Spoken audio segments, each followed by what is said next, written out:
Իսկ դու արդեն որոշել ես, թե որ երկրներ պիտի այցելես 2025 թվականին։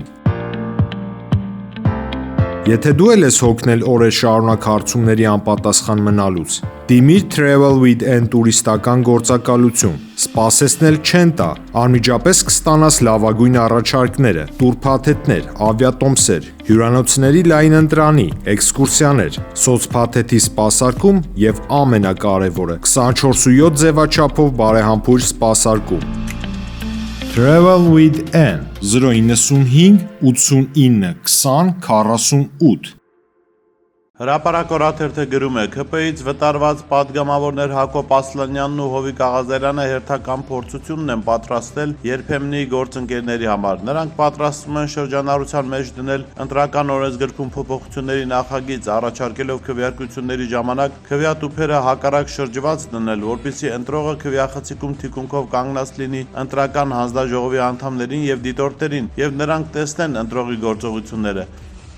Նախագծի հեղինակներն այդպիսով նպատակ ունեն կանխել ընտրողի նկատմամբ քաղաքական ուժերի ազդեցությունը, մասնավորապես հեռախոսով քվեաթերթիկը ընտրության պրոցեսը նկարելու հնարավորությունը։ Ժողովուրդ օրաթերթը գրում է. իշխանությունները դեռ հույսերը չեն կտրում, որ ինչ-որ բան կպատահի ու ապրիլի 16-ին ընդդիմադիրները Վարդան Ղուկասյանին չեն կարողանա ընտրել Գյումրու քաղաքապետի պաշտոնում։ Օրաթերթի կառավարության մոտ կանգնած աղբյուրները փոխանցում են, որ Նիկոլ Փաշինյանը կարծես թե այս ուղղությամբ աշխատում է տարբեր բանագնացների միջոցով ու թիմակիցներից գաղտնի է պահում, որպեսզի հասկանա կարող է գործը գլուխ բերել, նոր հայտարարի դրա մասին։ Ու դա եղել է պատճառը, որ նախորդին ԿՊ վարչության նիստին կրկին կանչել է Շիրակի մարզպետ Դավիթ Արուշանյանին ու ԿՊ Գյումրու քաղաքապետի թեկնածու Սարիկ Մինասյանին, հասկանալու համար թե Գյումրիում ինչ տրամադրություններ են։ Հրապարակ օրաթերթը գրում է. Էջմիածնի համայնքապետ Դիանա Գասպարյանը նախորդին կանչվել է ԿՊ վարչություն, պարզաբանումներ տալու իր Սկեսրայրին պատկանող գազալցակայանում մարտի վերջին տեղի ունեցած սպանության վերաբերյալ։ Տեղեկություններ կան, որ 35-ամյա տղամարդու սպանությունը կապ ունի քաղաքապետի ամուսնու ավականու ԿՊ-ական անդամ Արամայիս Միրզոյանի հետ։ Մասնավորապես սպանված Արթուր Պարոնյանն ամիսներ առաջ վիճել է Դիանա Գասպարյանի ամուսնու հետ, թե ինչ թեմայի շուրջ են վիճել սպանված ավականու ԿՊ-ական անդամը հայտնի չէ։ Ժողովուրդ օրաթերթը գրում է. օրաթերթը պարբերաբար անդրադառնում է ՀՀ երկու քաղաքական դեմքերի վարչապետ Նիկոլ Փաշինյանի եւ ԱԺ նախագահ Ալեն Սիմոնյանի տարբեր պատվիրակությունների ընդունելությունների եւ այցելությունների ընթացքում ստացած նվերներին եւ դրանց գներին։ Հիմա էլ արձանագրում ենք, որ ազգային ժողովի պատվիրակությունների համար ձեռք բերված նվերները ոչնչով չեն զիջում ստացած նվերներին, թերևս միայն արժեքով։ Վերջերս գրել էինք, որ Ալեն Սիմոնյանին նվիրել են 925 հարգի արծաթյա ճարմանտ, որը զարդարված եղել չեխական գրանատ քարերով, ճարմանտն արժեցել է 67280 դրամ։ Սիմոնյանը գումարը փոխանցել է պետությանը։ Իսկ ազգային ժողովի պատվիրակությունների համար ձեռք է բերվել շարֆեր, փողկապեր եւ թվիլներ։ Շարֆերի արժեքն են 14900 դրամ, 69900 դրամ, 45900 դրամ եւ 59900 դրամ։ Ձեռք է բերվել ընդհանուր առմամբ 48 շարֆ 1,25,000 դրամով։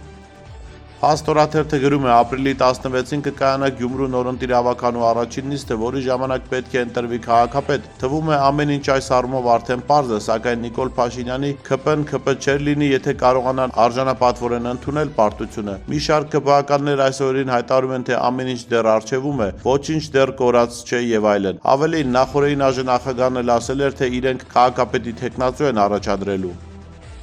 Ժողովուրդ օրաթերթը գրում է. երեք Արմլուրը գրել էր, որ ԱԺ աշխատակազմը դրական եզրակացություն է տվել ընդդիմության նախագծին ստեղծելու ԱԺ-ԿՊ խմբակցության պատգամավոր Անդրանիկ Քոչարյանի վարքի դրսևորման մասով էթիկայի հանձնաժողով։ Օրաթերթի ԿՊ ամերձ աղբյուրները փոխանցում են, որ իշխանական ֆրակցիայում մեծ խանդավառություն կա այս հարցում եւ կարելի ասել սրտատրոփ սպասում են, թե երբ կքննարկեն ու կորոշեն, թե իրենց խմբակցությունից ովքեր կլինեն այդ հանձնաժողովի անդամները։ Ըստ մեր տեղեկությունների ԿՊ-ականները Քոչարյանի հարցով պատրաստ են ընդդիմադիր ֆրակցիաների հետ աշխատել, քանի որ տևական ժամանակ է լուրջ հակասություններ ունեն Անդրանիկ Քոչարյանի հետ։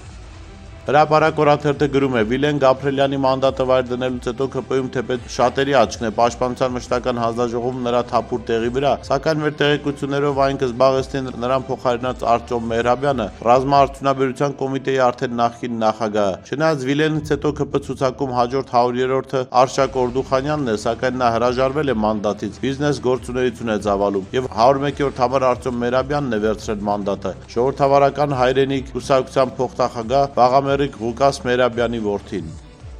Հրապարակ օրաթերթը գրում է. ՔՊ-ում այնքան են սարսափում սորոսականներից, որ նրանց չնեղացնելու համար պատրաստ են օրենք խախտել։ ԱԺ-ում 3 հրավիրված ճանապարհային երթևեկության անվտանգությունը Հայաստանում թեմայով լսումների ժամանակ նիստը վարող ԿՊ-ական պատգամավոր Արմեն Խաչատրյանը հայտարարեց, որ Դանիել Լեոնիսյանին արտահերթ ելույթի իրավունք պետք է տա, քանի որ նա կառավարությունում այլ միջոցառման է շտապում։ Հիմնական զեկուցող ՀՀ ոստիկանապետ Արամ Հովհաննիսյանից ներողություն հայցեց նրա հերթը խլելու համար եւ ամբիոնի մոտ հրավիրեց Լեոնիսյանին։ Չնայած դա հիմնական զեկուցող չէր եւ լսումների կանոնակարգով զեկուցողներից հետո պետք է ելույթ ունենար։ Խաչատրյանի քայլը բուռն քննարկումներ բորբոքեց հենց դահլիճում։ Լսումների մասնակիցներից ոմանք ռեպլիկներ արեցին, որ Լեոնիսյանը հիմնական զեկուցող չէր, ինչու է նրան արտոնություն տրվում։